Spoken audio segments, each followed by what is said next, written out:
আসসালামু আলাইকুম এভরিওয়ান। আমরা এই ভিডিওতে দেখব নোডাল অ্যানালাইসিসের সুপারনোডের প্রবলেম। ঠিক আছে, আমরা গত ভিডিওতে সুপারনোডের কনসেপ্ট সম্পর্কে আলোচনা করেছি। এই ভিডিওতে আমরা আলেকজান্ডার সাদিকুর বইয়ের যে এক্সাম্পল আমাদের 3.3 আছে এটা আমরা করব। সো দেখো আমাদের নোডাল অ্যানালাইসিসের সুপারনোড। হ্যাঁ, ঠিক আছে। আচ্ছা,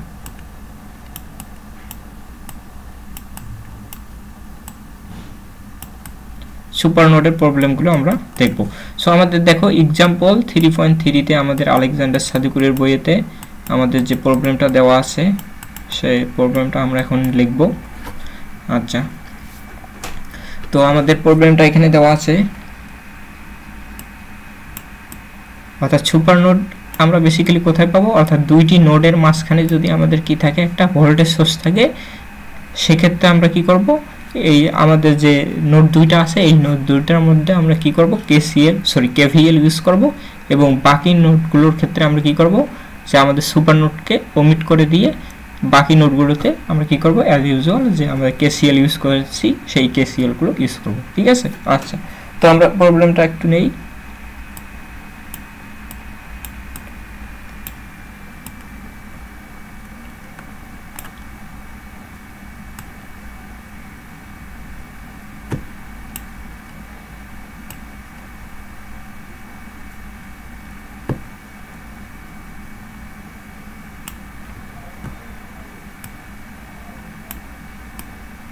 সো এই হলো আমাদের প্রবলেম। এখন আমরা কারেন্টের এখানে দুইটি ইন্ডিপেন্ডেন্ট কারেন্ট সোর্স দেওয়া আছে। আচ্ছা, এখানে একটা কি দেওয়া আছে, ভোল্টেজ সোর্স। এটা 2 ভোল্ট,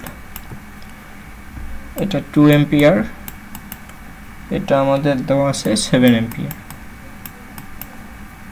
এটা আছে 10 ওহম রেজিস্ট্যান্স, আর এখানে দেওয়া আছে আমাদের 2 এবং 4, 2 ওহম 4 ওহম।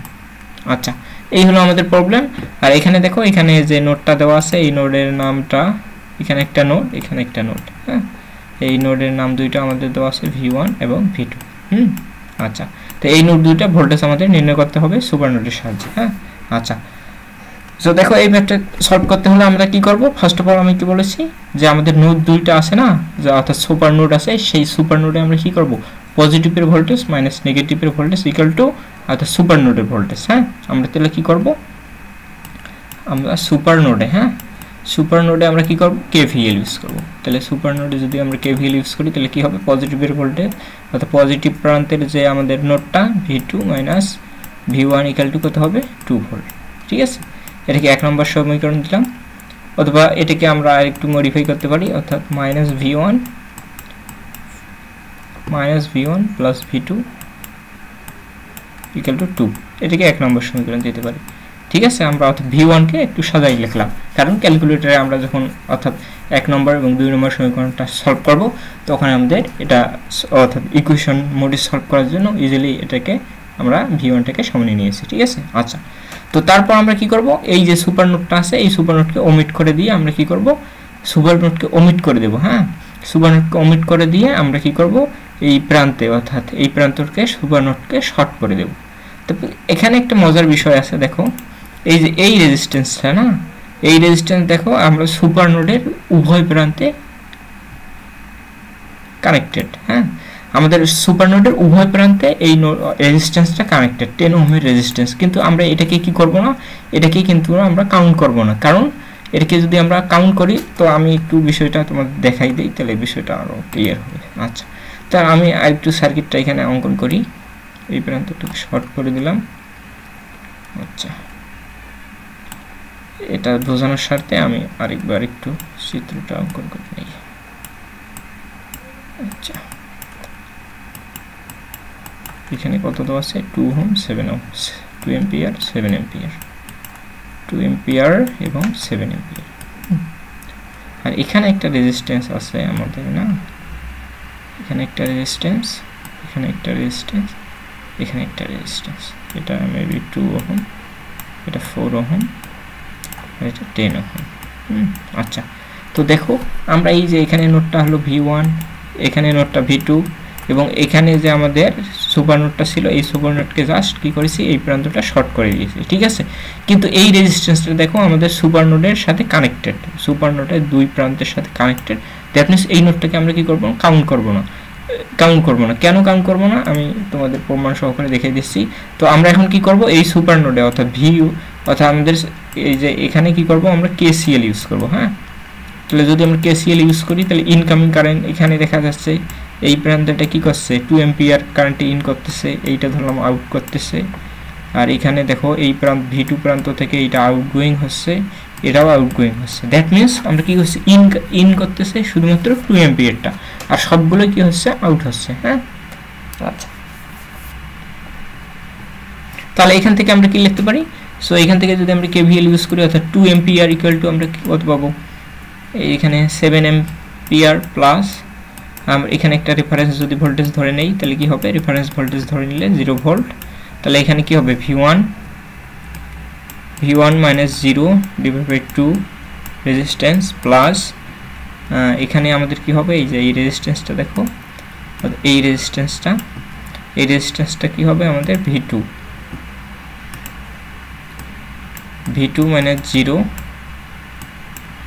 প্লাস কি হবে, সরি ডিভাইডেড বাই কত 4 এম্পিয়ার। কিন্তু এখানে একটা ব্যাপার আছে দেখো, এই নোড থেকে এটা ইন করতেছে না আউট করতেছে, ধরলাম এটা কি করতেছে, আউট করতেছে। হ্যাঁ, ধরলাম এটা আউট করতেছে, এখানেও এটা থেকে আউট করতেছে। দ্যাট মিনস সবগুলো কি হচ্ছে, আউট হচ্ছে না। হ্যাঁ, এই প্রান্ত থেকে অর্থাৎ V1 প্রান্ত থেকে এইগুলো আউট হচ্ছে এবং V2 প্রান্ত থেকে সবগুলো আউটগোয়িং হচ্ছে, শুধুমাত্র V1 প্রান্তে 2 অ্যাম্পিয়ার কারেন্টটা ইন করতেছে। দ্যাট মিনস এখানে আমরা আরেকটা রেজিস্ট্যান্স লিখতে পারি, এই রেজিস্ট্যান্সটা লিখতে পারি না, V1 minus V2 divide by 10 অর্থাৎ V1 minus V2 divided by 10, তারপর প্লাস আরেকটা কি লিখতে পারি, এটাকে লিখতে পারি না V2 মাইনাস V1 না। আচ্ছা, এখান থেকে যদি আমি লিখি V2 মাইনাস V1 বাই 10, দেখো এই দুটি কিন্তু কাটা যাবে আমাদের। কেন কাটা যাবে, কেন, যদি আমরা এটাকে কি করি, একটু চিহ্ন যদি পরিবর্তন করি অর্থাৎ এটাকে অর্থাৎ এই অংশটাকে আমি একটু লিখে দিচ্ছি অর্থাৎ V1 মাইনাস V2 বা 10, অর্থাৎ এখানে যদি আমরা মাইনাস চিহ্নটা আগে কমন নেই তাহলে কি হবে, V1 মাইনাস V2 ভাগ 10 অর্থাৎ পজিটিভ V1 মাইনাস V2 ভাগ 10 আর negative V1 minus V2 by 10, এটা কি হবে, কাটা যাবে। অর্থাৎ দ্যাট মিনস আমরা এখান থেকে একটা সামারি আনতে পারি, কি আনতে পারি, অর্থাৎ যদি সুপারনোডে আমাদের কি থাকে, সুপারনোডের দুই প্রান্তে যদি কোনো রেজিস্ট্যান্স অ্যাড করা থাকে সেই রেজিস্ট্যান্সটা আমরা কি করব না, কাউন্ট করব না, জাস্ট আমি তোমাদের প্রমাণ সহকারে দেখিয়ে দিলাম, ঠিক আছে। সো দ্যাট মিনস এই অংশটা আমরা এখন কি করব, ওমিট করে দেবো, এটা আমরা কাউন্ট করব না, ঠিক আছে। কেন কাউন্ট করব না তার প্রমাণ আমি দেখিয়ে দিলাম। তাহলে আমরা এখান থেকে কি পাবো দেখো, তাহলে এখান থেকে যদি একটু ক্যালকুলেশন করি তাহলে এটা আমরা পাবো কি পাবো, 2কে যদি আমরা এই দিকে আনি তাহলে কত হবে -5, 7কে এই দিকে আনলাম। তাহলে এখানে কত হবে V1 by 2 plus V2 by 2, sorry V2 by 4, ঠিক আছে। এটা আমরা জাস্ট লসাগু করে দেব, তাহলে আমাদের ম্যাথটা হয়ে যাবে -5 ইকুয়াল টু কত হবে 4 2V1 প্লাস V2, তাহলে এখান থেকে আমরা কত পাবো 2V1 প্লাস V2 মাইনাস কত 20। আচ্ছা, এটা 2 নম্বর। তাহলে আমরা কি করব, এই যে 1 নম্বর যে সমীকরণটা পেয়েছি, এই যে এখানে 1 নম্বর সমীকরণ এবং 2 নম্বর সমীকরণকে যদি আমরা কি করি, ক্যালকুলেটরে ইকুয়েশন মোডে সলভ করি, তাহলে আমরা V1 এবং V2 এর মানটা পেয়ে যাব, ঠিক আছে। সো V1 এবং V2 এর মানটা কত হবে তোমরা অবশ্যই কি করবা, কমেন্ট করে জানাবা। কত ভুল আসলো এটা তোমরা কি করবা, কমেন্ট করে অবশ্যই জানাবা, এটা তোমাদের কাজ। সো এই সুপারনোডের প্রবলেমটা কি তোমরা বুঝতে পারছো?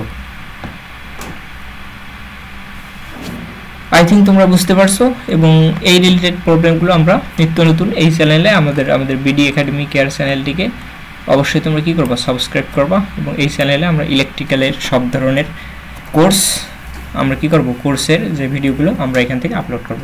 সো ভিডিওটা এই পর্যন্ত ছিল, দ্যাটস ইট ফর টুডে, আল্লাহ হাফেজ।